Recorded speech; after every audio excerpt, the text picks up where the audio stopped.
ताली बजा करके सभी लोग एक भगवान का संकीर्तन बोलेंगे। पर देखते हैं आगे की चर्चा। अरे तेरे बिन राम अरे हमारो नैया कोई रे, तेरे बिन राम हमारो नैया कोई रे।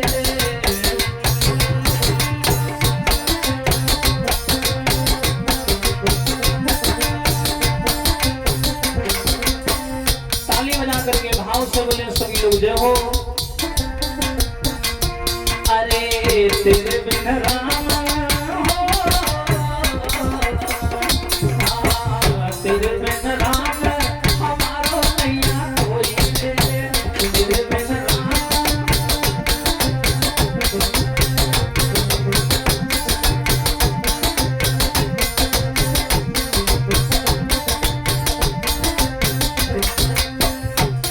अरे गहरी नदिया नाम पुरानी, गहरी नदिया,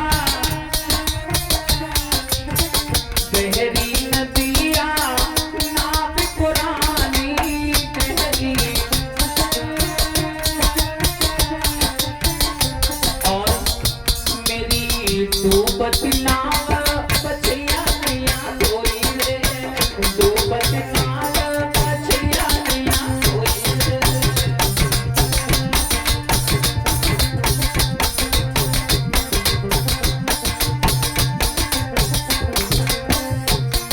एक बार सभी लोग ऊंचे ऊंचे हाथ कर लीजिए और ताली बजा करके भाव से क्या।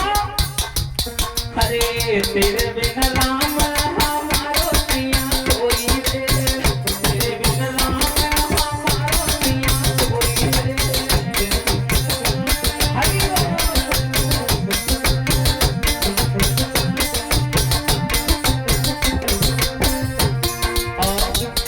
अरे सोने के थारों में भोजन बनायो, सोने के।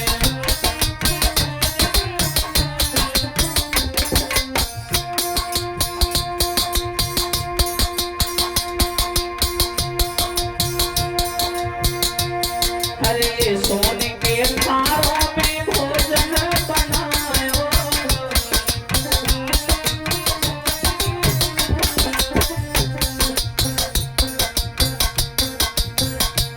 अरे रुचि रुचि के मैंने हार सजायो, रुचि रुचि के मैंने।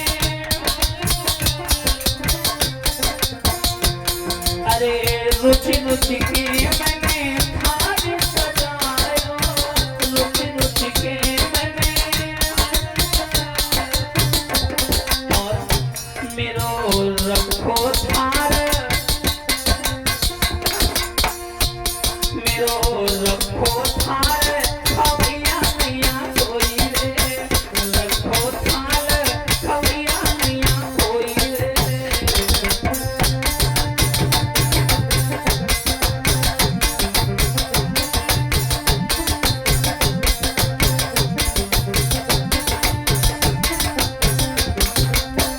तेरे बिन राम हमारो नैया कोई रे, तेरे बिन राम हमारो नैया कोई रे।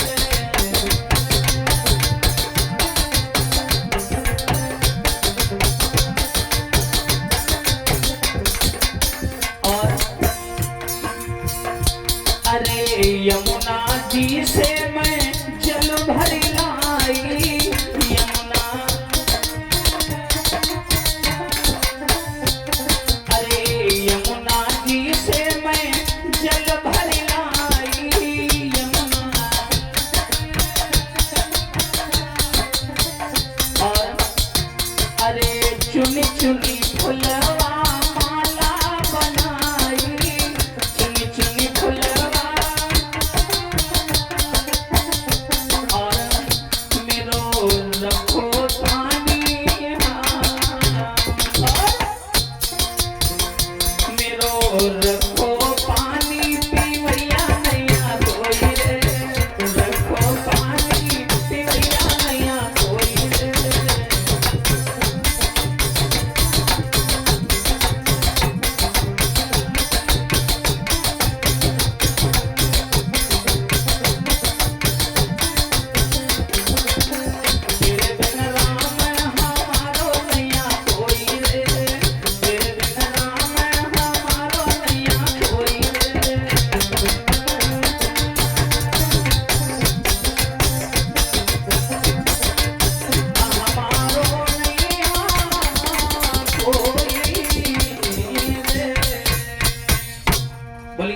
सच्चिदानंद भगवान की। और सम्मानीय बड़े भैया संजीव प्रजापति जी सम्मान के तौर सुंदर सा मुकुट और माल्यार्पण करके और एक पटका भेंट कर रहे हैं। सभी स्टाफ के मेंबर का भी सम्मान कर रहे हैं। परमात्मा से आशीर्वाद की कामना, ये कामों धन लंबी आयु हो। इधर हिरण्यकश्यप स्वयं प्रहलाद को मारने के लिए हाथ पकड़ करके चल दिया और रास्ते में समाज के लोगों इसी प्रहलाद की बुआ यानी सहिका मिल गई, हिरण्यकश्यप की बहन।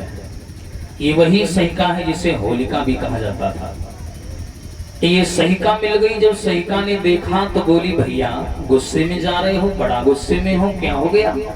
और ये मेरे भतीजे को कहाँ ले जा रहे हो? हिरण्यकश्यप ने जवाब दिया, ऐसी सी बात है, ना जाने इसको किसने भड़का दिया, ये राम का नाम लेने लगा है, हमारे दुश्मन का नाम ले रहा है। मैंने इसको मारने के हजारों प्रयास किए लेकिन मैं इसे मार नहीं पाया, लेकिन अब मैं स्वयं इसे मारने जा रहा हूँ। एकदम सहिका को दया आ गई। उसने कहा भी छोटा है, नादान है, किसी ने भड़का दिया है, तुम ऐसा करो भैया इसको हमें सौंप दो, हम इसे समझा देंगे, अगर नहीं मानेगा तो जो आप करना चाहते हो वो हम कर देंगे।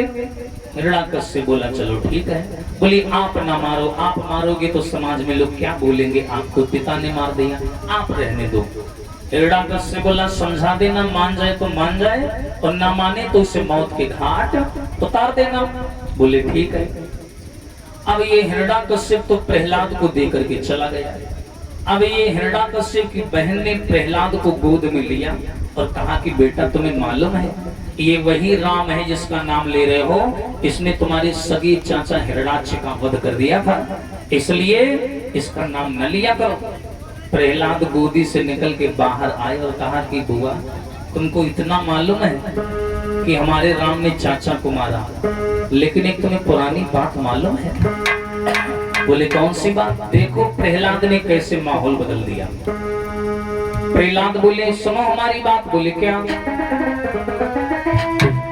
कि जाने चाचा को मारो है, अरे वो तो ईश्वर खास हमारो है। लेकिन बुआ जी और जाने फूफा को मारो है,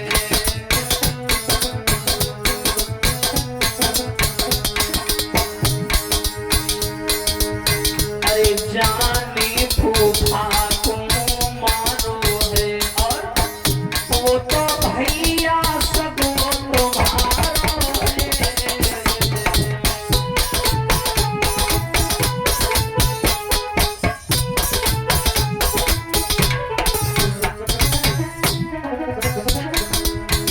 अरे सुनो बुआ जी,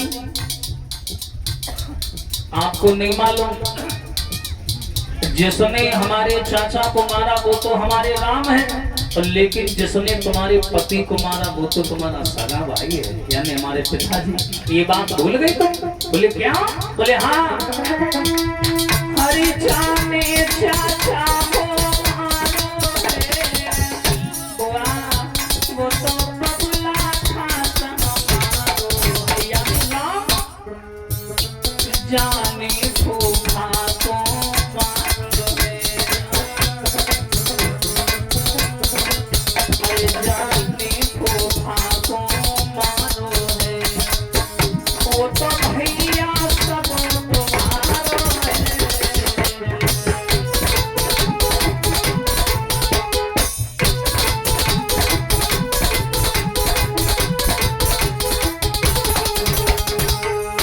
जवाब दिया बुआ जी, जिसने मेरे चाचा को मारा वो तो राम है, 3 लोग के पालनहार है, लेकिन तुम्हारे आदमी को तो तुम्हें भैया ही नहीं मारा था, तुमने बगो का कर लो, तुमने कुछ करे पाओ।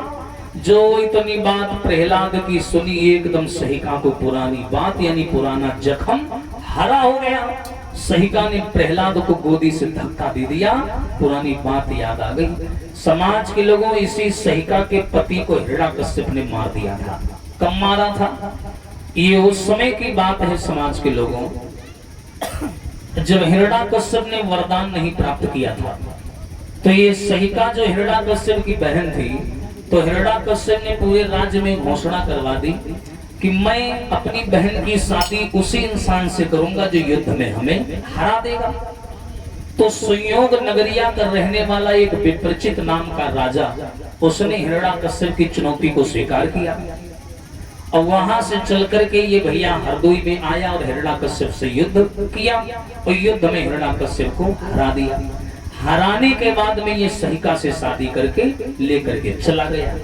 लेकिन हिरण्यकश्यप को इसने हरा दिया था, तो उसी दिन से हिरण्यकश्यप अपनी बहनों को अपना दुश्मन मानने लगा था। और बाद में जब हिरण्यकश्यप ने वरदान पा लिया और ताकतवर हो गया, तब इसने रात में सोते हुए अपनी बहनों की हत्या कर दी थी। यही सहिका के ऊपर वो बात प्रहलाद ने बोल दी, पुरानी वाली कस निकाल दी। और जैसी पुरानी चेक बताई, अब तो भैया सहिका का हाथ पांव कांपने लगा।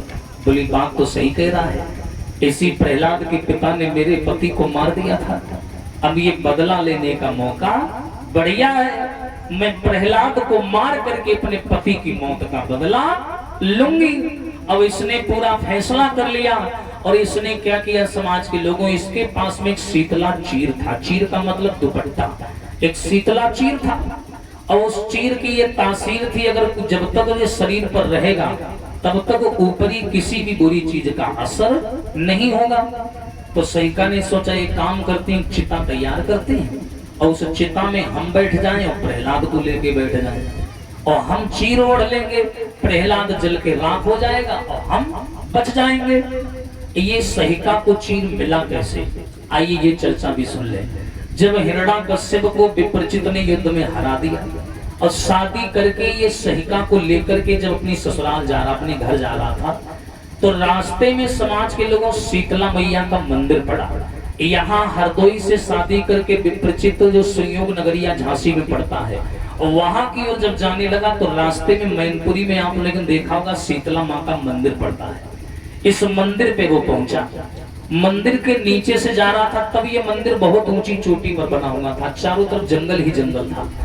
तो यहाँ से जब गुजरने लगा तो सहिका ने जब दूर से मंदिर देखा, डोली में बैठी हुई थी दुल्हन बनी, तो इसने अपने पति से कहा महाराज शीतला माँ का मंदिर है, तुम थोड़ी देर नीचे रुक जाओ और मैं माँ के दर्शन कर आऊं, आज मैं सुहागन बनी हूँ। तो ये सहिका दुल्हन के भेष में मंदिर के अंदर गई और अंदर जाकर के उसने शीतला माँ की पूजा की, भजन किया और इतना प्रसन्न कर लिया कि शीतला मैया सामने प्रकट हो गई। बोले मांग लो बिटिया क्या चाहिए। तो इस सहिका ने कहा कि मैया मुझे सदा सुहागन बने रहने का वरदान दे दो, ताकि मेरा पति हमेशा सुरक्षित रहे, मैं सदा सुहागन बनी रहूं। लेकिन शीतला माँ ने कहा कि बिटिया माफ करना, मैं ये वरदान नहीं दे पाऊंगी। बोले क्यों? बोले क्योंकि तुम्हारे पति की उम्र बहुत कम है, इसलिए मैं तुम्हें ये वरदान नहीं दे पाऊंगी। बोले क्यों कम है? बोले हाँ, तुम्हारा पति बहुत जल्द तुम्हें छोड़कर दुनिया से चला जाएगा। इतना सुना तो सहिका ने क्या किया, कटार निकाली, वहां मंदिर में रखी थी, अपनी गर्दन पे रख ली, कहा मैया अगर तुमने मेरे सुहाग की रक्षा नहीं की तो मैं अपने प्राण ही मंदिर में दे दूंगी। अब तो शीतला माँ मजबूर हो गई, उन्होंने अपना चीर इसको दिया, चीर, और कहा कि ले जाओ, जब तक ये चीर तुम्हारे पति के ऊपर रहेगा तुम्हारे पति का कोई भी बाल भी बांका नहीं कर पाएगा। तो यही चीर इसके पास में था। अच्छा हिरण्यकश्यप ने कैसे मारा? हिरण्यकश्यप ने क्या किया, जब इसका पति सो रहा था रात के समय, तो सोते समय वो क्या करता था, वो चीर जो होता था वो ओढ़ लेता था। लेकिन उस दिन समाज के लोगों को वो जो था वो खुले मैदान में सो रहा था, हवा के झोंका से वो चीर उड़ करके दूर गिरा, जाकर के खाली पा गया और हिरण्यकश्यप ने जाकर के तलवार से उसका सर अलग कर दिया। वही चीर लेकर के सहिका ने चिता जलाई और चिता जला करके उसमें प्रहलाद को लेकर गोद में बैठ गई और वो शीतला चीर ओढ़ लिया, ओढ़ करके बैठ गई और प्रहलाद राम राम जपने लगे और शीतला चीर ओढ़ लिया और नौकरों को आदेश दे दिया चलो आग लगा दो। और लगा दी आग तो लग गई, आग धुंधों करके जलने लगी। प्रहलाद गोद में बैठे राम राम जप रहे हैं, लेकिन भगवान की लीला और ही बन गई। क्या हुआ? अरे पाई समय के बीच आंधी आए गई भारी,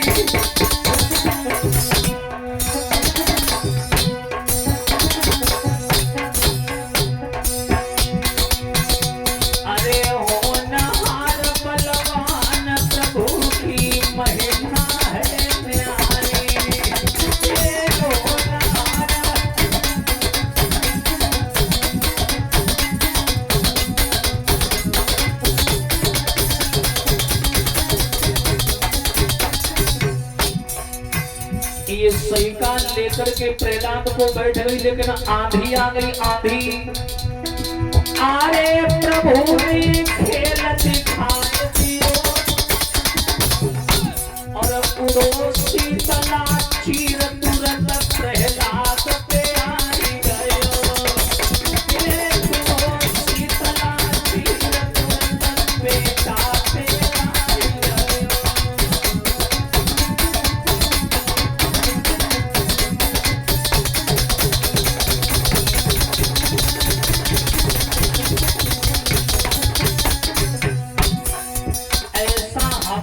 झोंका आया कि शीतला चीर उड़ गया और सीधे प्रहलाद के ऊपर पहुंच गया और प्रहलाद ने उसको पकड़ करके ऐसे लपेट लिया। और क्या हुआ? अरे आग की लपटे बढ़ने लगी और अरे बच गए हैं प्रहलाद बुआ जी कभी के जलन लगी। बच गए हैं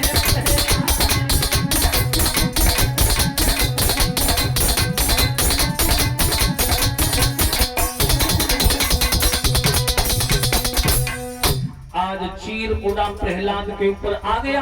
अब तो प्रहलाद जी मस्ती में बैठे राम राम जपन लगे, बुआ जी जरन लगी।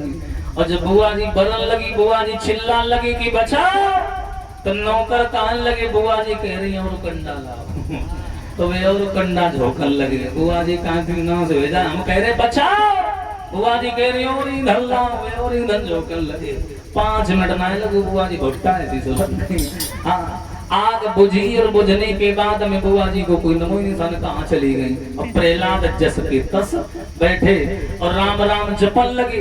और राम राम जपने की महिमा को जब स्वर्ग से देवताओं ने देखा तो ऊपर से पुष्पों की बारिश करने लगे। लेकिन जो दैत्य स्वभाव के लोग थे, जो बुरे स्वभाव के लोग थे, जो बुआ जी की चेला चापड़ा थे, वे ईंटा पत्थर फेंकन लगे। तो प्रमाण मिलता है यहीं से होली का त्योहार प्रारंभ हुआ। तो जो देवताओं के स्वभाव के होते हैं वो अमीर गुलाल से और सामान्य यानी शांति से होली खेलते हैं। तो ये जितने राक्षसी स्वभाव के होते थे, पी पी दारू पूरे गांव की नरिया साफ कर दे। हाँ, जितने राक्षसी स्वभाव के होते हैं, होली आज भी वैसे खेली जाती और जितने वैसे होते हैं। अब प्रहलाद तो जिंदा बच गए। बचने के बाद में प्रहलाद वहां से चले और चलवे के बाद में सीधे अपने पिताजी की कचहरी में वही चीर ओढ़े ओढ़े पहुंच गए। और पिताजी के सामने गए, बोले और पापा राम राम। जो ही प्रहलाद ने कही राम राम, हिरण्यकश्यप थर थर कांपने लगा। बोले हैं जो जिंदा बचेगा? फिर एक नौकर आया, कान में बोला महाराज अब की बार तो ऐसा हुआ, इसको आग में रखा गया, लेकिन मालूम बुआ जी तो फिर सब कुछ वैसे ही धरो। बुआ जी को काम तमाम हुई, को बुआ जी चली गई।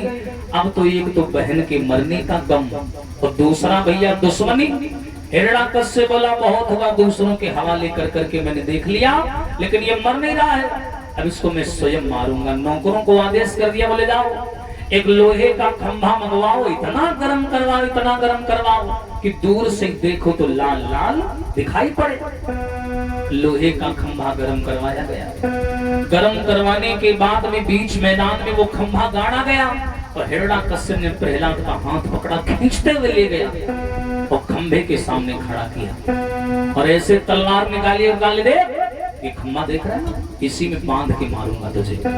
प्रहलाद ने जब लाल वो खंभा गरम गरम देखा, अभी तक प्रहलाद नहीं डरे, इतने कष्ट उठा के यहाँ तक आ गए लेकिन नहीं डरे। लेकिन उस दिन जब लाल लाल खंभा देखा तो प्रहलाद हल्का सा डरे, ज्यादा नहीं, केवल थोड़ा सा डरे। भगवान ने सोचा कि जब ये मंजिल के नजदीक आ गए तो डर रहे हैं, तो ऐसा ना हो बनी बनाई लीला गड़बड़ हो जाए। तो भगवान विष्णु ने कहा करो कि चींटी को भेष बनाओ और चींटी का भेष बनाकर उसी खंभे से नीचे उतरन लगे और फिर ऊपर चढ़न लगे। तो प्रहलाद की नजर चींटी पे गई तो प्रहलाद तारी पीट के हंसन लगे, बोले पापा तुम्हें बुद्धि भ्रष्ट हो गई।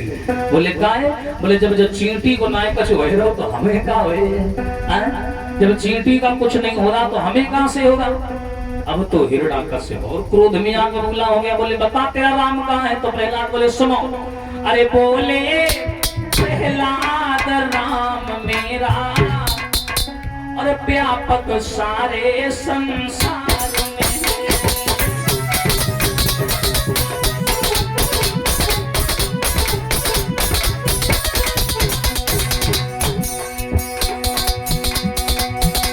बोले प्रहलाद राम मेरा और व्यापक सारे संसार में है। अरे तुझ में भी है मुझ में भी है और इस खम्भ में है तलवार में है।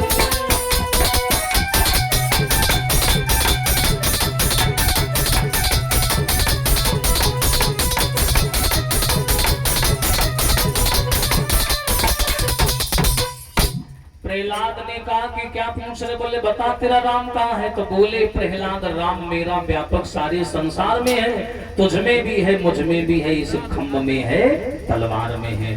प्रहलाद बोले मेरा राम तो इस खंभा में भी है। चींटी को देखकर बोलने लगे, बोले इस तलवार में भी है, तुझ में भी है और मुझ में भी है। इतना बोला तो ऊंचे हाथ उठा करके जैसे ही इसने प्रहलाद को मारना चाहा, तुरंत लोहे के खम्भ को फाड़ करके नरसिंह भगवान वहां पर प्रकट हो गए। बोलिए नरसिंह भगवान की। आज नरसिंह भगवान सामने आए और हिरण्याकश्यप को ऐसे उठाया और उठा करके बीच देहरी पर जा करके बैठ गए और उसे अपनी जंघा पर घुटने पर लिटा लिया। एकदम हिरण्याकश्यप फटी फटी आंखों से देखने लगा। बोले आओ, स्वागत है आपका नारायण जी। बोले क्यों? बोले ये ना सोचना नारायण जी कि आप आज हमें मार दोगे तो जीत आपकी हो जाएगी। बिल्कुल नहीं, जीत हमारी हुई है, जीत हमारी ही होगी। बोले क्यों? हिरण्याकश्यप बोला कि मैं जब तक अपने शासन में जिया, शान से जिया, सम्मान से जिया, और मैंने अपने जीते जी कभी किसी को भी तुम्हारा नाम लेने नहीं दिया। अब आज मैं जा रहा हूं तो शान से जा रहा हूं क्योंकि तुम्हारे हाथों से मर के जा रहा हूं। लेकिन प्रभु एक बात याद रखना, मुझे मारना इतना आसान नहीं है। भगवान बोले क्यों नहीं है? उसने कहा कि मैंने वरदान मांगा था ना अंदर मरे और ना बाहर मरे।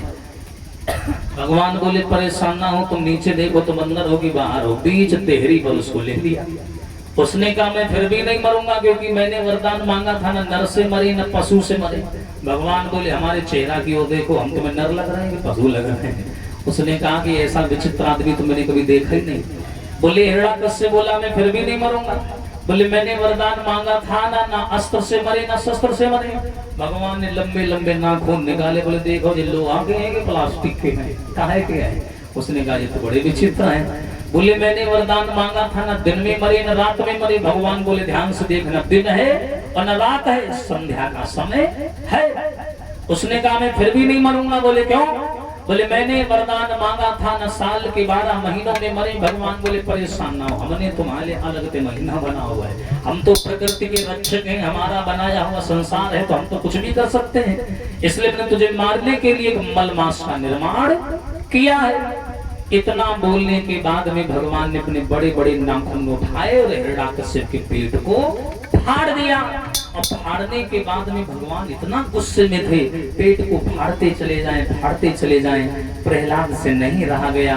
प्रहलाद आगे बढ़े, बोले बस प्रभु बस, अब ज्यादा मत करो, मुझसे देखा नहीं जा रहा। इतना बोला, हिरण्याकश्यप के प्राण तो निकल गए। हिरण्याकश्यप को मार के जमीन में फेंक दिया। प्रहलाद को गोद में लेकर नरसिंह भगवान बैठ गए।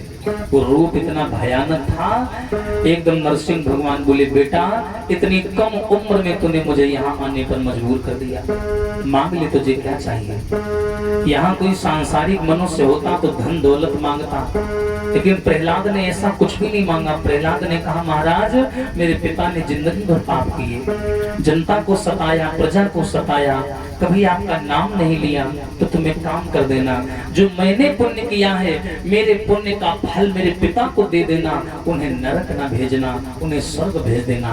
देखो ऐसे हैं प्रहलाद, बोले नरक ना भेजना, उन्हें स्वर्ग भेज देना। भगवान विष्णु बोले बेटा ये सोचने वाली बात नहीं, कहने वाली बात नहीं, मेरे हाथों से जो मर जाता उसे नरक नहीं सीधा स्वर्ग मिलता है। तुम्हारे पिता का तो कल्याण हो गया। इतना बोल करके प्रहलाद को वरदान दिया और वरदान दे करके भगवान वहां से अंतर्ध्यान हो गए। बोलिए सच्चिदानंद भगवान की।